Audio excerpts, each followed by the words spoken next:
If all you have is financial wealth, then you're not really wealthy because that means that you're only focused on money, assets, and investments, which is okay, but it doesn't make you an embodiment of wealth. You need to understand the other dimensions in order for you to truly be wealthy.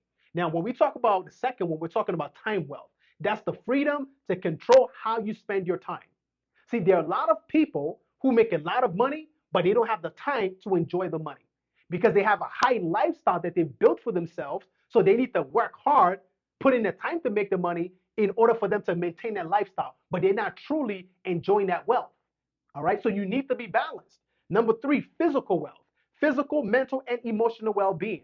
What does that mean? In other words, you're taking care of your body, you're taking care of your mental faculty because it makes absolutely no sense to make a lot of money, to have a lot of time, but you don't have the health to enjoy it. Okay, so you must take care of your body in order for you to also be physically wealthy. Number four, social wealth, strong supportive relationships with family, friends, and community.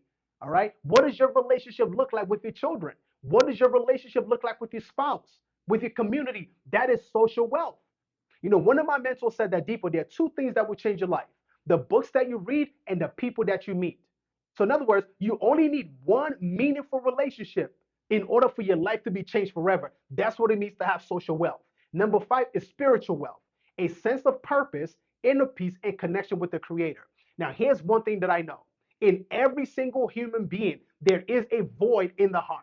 Money cannot fill that void, fame cannot fill that void, right? Success cannot fill that void. Drugs, alcohol cannot fill that void. The only thing that can fill that void is relationship with God.